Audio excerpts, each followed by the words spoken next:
Hello दोस्तों, आपका एक बार फिर से स्वागत है आपके अपने YouTube channel Techno Shop Vlog में। तो दोस्तों, आज की ये जो वीडियो है ये बहुत ही ज़्यादा इम्पोर्टेंट होने जा रही है, क्योंकि हम बात करने जा रहे हैं आइस नेटवर्क की एप्लीकेशन के बारे में। जैसा कि दोस्तों आप लोग जानते होंगे कि आइस नेटवर्क का जो कॉइन है वो 19 तारीख की डेट में OKX एक्सचेंज पे लिस्ट हो चुका है। आज कम से कम 3 से 4 दिन हो गए हैं। 3 से 4 दिन के बाद आइस नेटवर्क की एप्लीकेशन की तरफ से इनकी ऑफिशियल ट्विटर हैंडल पे OKX एक्सचेंज को लेके एक बहुत बड़ी बात कही जा रही है। जो बहुत सारे जो यूज़र्स हैं जो इस प्रोजेक्ट के साथ जुड़े हुए हैं और OKX एक्सचेंज के साथ जुड़े हुए हैं, उनके लिए बहुत ही दुखद भरी खबर है। वो खबर क्या है उसको हम विस्तार में जो है इसी वीडियो में हम कवर करने की कोशिश करेंगे, और साथ ही साथ हम ये जानने की कोशिश करेंगे अगर ये जो इनकी जो अपडेट जो बताई गई है आइस नेटवर्क की तरफ से, अगर ये बात सच हो जाती है, जो यूज़र्स जो OKX एक्सचेंज के साथ जुड़े हुए हैं, जिन्होंने अपना वॉलेट एड्रेस जो है OKX एक्सचेंज से निकाल के डाला हुआ था आइस की एप्लीकेशन में, उन लोगों का क्या होने वाला है। तो क्या विवाद दोनों प्रोजेक्ट के बीच में हुआ है, OKX एक्सचेंज और आइस प्रोजेक्ट के बीच में, दोनों के बीच में क्या विवाद हो पाया है जिसकी वजह से आइस नेटवर्क की जो कोर टीम है वो इस OKX एक्सचेंज के जो प्रोजेक्ट को एक स्कैम प्रोजेक्ट बताने की कोशिश कर रही है। तो ये सारी जो है विवाद के बारे में हम विस्तार में जानने की कोशिश करेंगे इसी वीडियो में। शॉर्ट में हम आपको समझाएंगे कि जो है इसमें आखिर ऐसा क्या हो गया है दोनों के बीच में जिसकी वजह से ऐसा विवाद पैदा हुआ है। तो दोस्तों, वीडियो में आगे बढ़ने से पहले हम आप लोगों से निवेदन करते हैं कि अगर आप चैनल पर पहली बार आए हैं तो चैनल को सब्सक्राइब कर लीजिएगा, बेल आइकन के बटन को ज़रूर दबा लीजिएगा, और हाँ दोस्तों, वीडियो को लास्ट तक ज़रूर देखिएगा। तो दोस्तों, जैसा कि आप जानते हैं कि 19 तारीख के डेट में ये OKX एक्सचेंज पे लिस्ट हुआ था, और वहीं पे जो है कुछ देर के बाद जो है पैंकास्वैप पैंकास्वैप एक्सचेंज पे जो लिस्ट होने की इनकी तरफ से एक ऑफिशियल अपडेट दी गई थी। तो ये दो विवाद जो है इसी दोनों के बीच में है, लिस्टिंग को लेके विवाद यहाँ पे है, और मोटी मोटी भाषा में अगर हम बात करें तो ये विवाद हो रहा है कॉइन को लेके। तो जैसा कि दोस्तों आप लोग जानते होंगे, अगर दो प्रोजेक्ट आपस में बैठ के जो है पार्टनरशिप करते हैं तो दोनों के बीच में कुछ टर्म्स और कंडीशंस लागू होती हैं, कुछ एग्रीमेंट्स तैयार किए जाते हैं। उन एग्रीमेंट्स के बेस पे ही ये जो है रिलीजिंग का जो प्रोसेस है वो तैयार होता है। अब यहाँ पे जानने की हम कोशिश करते हैं आइस नेटवर्क वालों ने अपने पक्ष में क्या रखने की कोशिश करेगी, उसके बारे में हम आपके सामने जो है विस्तार में बताने की कोशिश करते हैं। जैसा कि आप स्क्रीन पर देख पा रहे होंगे, यहाँ पे बहुत लंबा पैराग्राफ इन्होंने जो है डिटेलिंग में बताने की कोशिश करी। अगर सारी चीज़ें हम बताने की कोशिश करेंगे तो बहुत ज़्यादा लंबी वीडियो होने वाली है। तो हम शॉर्ट में मोटी मोटी जो पॉइंट है उसको हम क्लियर करने की कोशिश करेंगे, उसको हम बताने की कोशिश करेंगे कि आखिर ऐसा दोनों पार्टियों के बीच में क्या हुआ है जिसकी वजह से इन्होंने स्कैम प्रोजेक्ट इसको बता दिया है। तो सबसे पहले तो दोस्तों हम यहाँ पे ऊपर से स्टार्ट करते हैं। यहाँ पे आप देख पा रहे होंगे, ice network update regarding the recent listing of ice coin on OKX exchange January 19। तो जो लोग इस प्रोजेक्ट के साथ जुड़े हैं उन सभी को पता होगा कि जो है ये जो है 19 तारीख की डेट, 19 जनवरी 2024 की डेट में जो OKX एक्सचेंज पे लिस्ट हुआ था। तो यहाँ पे आप देख पा रहे होंगे OKX is a scam exchange. तो यहाँ पे इन्होंने साफ साफ बता दिया कि OKX का जो एक्सचेंज है वो स्कैम एक्सचेंज है, ठीक है। In December we forged an agreement with OKX reputable exchange to list our ice coin. तो यहाँ पे जो है OKX एक्सचेंज पे जो है इन्होंने जो है लिस्ट करने की बात कही थी। We consider this partnership carefully due to its stellar reputation, क्योंकि OKX की जो रिपूटेशन है वो काफ़ी अच्छी है, इसी वजह से जो है इन्होंने OKX एक्सचेंज पे अपना जो है कॉइन है वो लिस्ट करने की बात कही थी, और जबकि वो हो भी गया था। Part of the agreement was the 5 hour exclusivity period after listing. तो यहाँ पे दोस्तों ये एग्रीमेंट के पार्ट के मुताबिक अगर जो है यहाँ पे आइस की तरफ से ये कहा जा रहा है कि मैंने ये कहा था कि 5 घंटे के बाद मैं जो है अपना जो कॉइन है वो किसी दूसरे एक्सचेंज पे लिस्ट करूँगा। यहाँ पे एग्रीमेंट के मुताबिक 5 घंटे के अंदर जो है आप जो है किसी अदर एक्सचेंज पे लिस्ट नहीं कर सकते हैं, लेकिन 5 घंटे के बाद आइस कॉइन के पास की कोर टीम के पास ये अथॉरिटी थी कि वो जो है अपना कॉइन किसी अदर एक्सचेंज पे लिस्ट कर सकता है। जैसा कि आपने देखा भी होगा, इनकी तरफ से एक अपडेट भी दी गई थी पैंकास्वैप पे लिस्ट करने की, ठीक है। अब लेकिन मसला यहाँ पे ये होता है कि अब उन्होंने ऐसा करने से मना कर दिया है। कि ओके एक्स एक्सचेंज वाले चाह रहे हैं कि जो आइस का जो कॉइन है वो किसी अदर एक्सचेंज पे लिस्ट ना हो, सिर्फ और सिर्फ जो है इनकी जो कम्युनिटी है, मेन पॉइंट दोस्तों यहाँ पे आप समझने की कोशिश करिएगा, इनकी जो कम्युनिटी है और जो ओके एक्स के एक्सचेंज के जो यूज़र्स हैं और आइस के जो यूज़र्स हैं उन्हीं को जो है कॉइन जो है बाय और सेल किया जाए। तो ये ओके एक्स एक्सचेंज की जो कंडीशन यहाँ पे ये आइस नेटवर्क की तरफ से बताई जा रही है। तो ओके एक्स एक्सचेंज वाले ऐसा कर रहे हैं, ठीक है। अब यहाँ पे दोस्तों इन्होंने जो है यहाँ पे ये तो बात समझ में आ जाती है किस वजह से। अब वहीं पे यहाँ पे आप नीचे अगर स्क्रॉल करेंगे तो दिसंबर के महीने में आपने देखा होगा कि अवीवा का जो कॉइन है वो भी एक्स एक्सचेंज के ऊपर लिस्ट हुआ था और वहाँ पे जो है इन्होंने ये बात कही थी, in December when O K X listed another project Aviva, we observed certain issue during its listing day। यानी कि यहाँ पे ये बताने की कोशिश की जा रही है कि अवीवा जो प्रोजेक्ट है उसके साथ भी ऐसी ही प्रॉब्लम जो है फेस हो रही थी ओके एक्स एक्सचेंज पे लिस्ट होने के बाद। तो users could not find Aviva through web और मोबाइल सर्च। यहाँ पे दोस्तों यहाँ पे मेन पॉइंट ये निकल के आता है, अवीवा का जो कॉइन है उसको जो है यूज़र जो है फाइंड नहीं कर पा रहे थे, ना ही जो iOS ब्राउज़र पे फाइंड कर पा रहे थे और ना ही जो है मोबाइल पे सर्च कर पा रहे थे।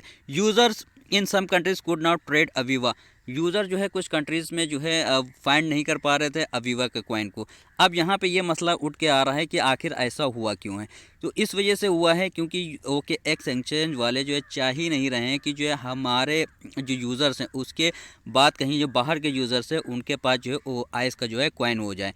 तो ये सारा जो है मुद्दा इन दोनों के बीच में निकल के आ रहा है। यहाँ पे आप ये समझ पा रहे होंगे, however after ICE coin listing on OKX we started receiving an influx of complaint from our community.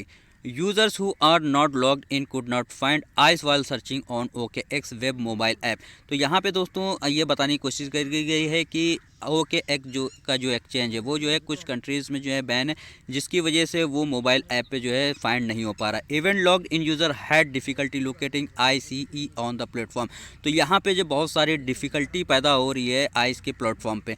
Many users received an error message. जो बहुत सारे यूज़र्स के पास जो है मैसेज का एरर आ रहा है, stating that trading of ICE was restricted due to local compliance even in countries where OKX had previously confirmed this should not be the case।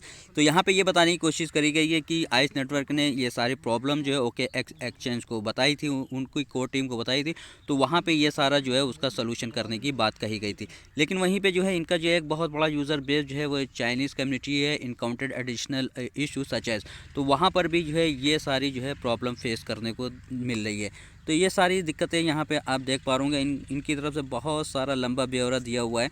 अब यहाँ पे आप देख पा रहे please note that OK is restricted in certain countries as listed and user from these locations are not required to respond। Hong Kong, Belgium, Cuba, France, its overseas terrorist। तो यहाँ पे आप देख पा रहे होंगे कि यहाँ पे जो है बहुत सारे जो कंट्रीज़ है वहाँ पे रिस्ट्रिक्टेड है ओके एक्स का जो एक्सचेंज है, वो सारे यहाँ पे सारी कंट्रीज़ के नाम आप देख पाएंगे। अब यहाँ पे मसला ये उठ के आ रहा है यहाँ पे, अब जो है अगर जो है इसके साथ जो है इनकी पार्टनरशिप नहीं चलती है तो आखिर कौन से एक्सचेंज के साथ इनकी पार्टनरशिप होगी और किस एक्सचेंज पे जो है ये कॉइन लिस्ट होता दिखाई देगा।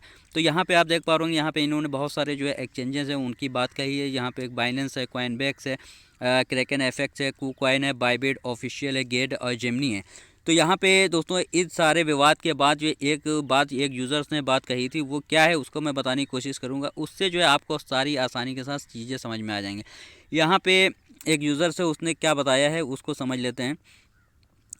ICE team should clear the doubt for the next ICE distribution because the miners who have entered the BNB address wallet for the first ICE distribution, should they change the BNB address in the ICE network app, should they enter Trust Wallet, MetaMask और should। तो यहाँ पे दोस्तों एक चीज़ ये समझ में आ रही है, इस विवाद के बाद बहुत सारे यूज़र्स में जो है अफरा तफरी मची हुई है। वो ये सोच रहे हैं जिन लोगों ने जो ओके एक्स का जो है वॉलेट एड्रेस दिया हुआ था, अब उन लोगों का क्या होगा, उन लोगों को क्या ट्रस्ट वॉलेट का जो है एड्रेस देना चाहिए या BNB का एड्रेस यहाँ पे देना चाहिए। तो ये अब बात यहाँ पे रखी गई है। अब इसकी तरफ से आइस नेटवर्क की तरफ से क्या कहा गया है, अभी ऐसी कोई भी जो है क्लैरिफिकेशन इनकी तरफ से नहीं दी गई है। तो जैसे ही कोई भी क्लैरिफिकेशन आती है वो सबसे पहले मैं आपको बताने की कोशिश करूंगा, और वहीं यूज़र्स ने और क्या बताया है उसके बारे में हम जानने की कोशिश करते हैं। तो यहाँ पे दोस्तों आप जैसा कि स्क्रीन पर देख पा रहे हैं, एक यूज़र से उसने बताया कि OKX is a good exchange, यहाँ पे उसकी तारीफ़ करी गई, never had any issue with them. तो इस तरीके के जैसे कि आइस नेटवर्क की तरफ से इशू बताया जा रहा है, वैसा उस एक्सचेंज के साथ नहीं है। I receive my Aviva and ice coin on time. तो यहाँ पे यूज़र्स ने बताया है मैंने जो है जितने भी अवीवा और आइस कॉइन है वो टाइम पे मुझे मिले हैं। तो आइस नेटवर्क ने अपने क्लेरिफिकेशन में क्या बताने की कोशिश करी गई है, the problem is not with receiving. तो यहाँ पे कॉइन के रिसीविंग की बात नहीं है।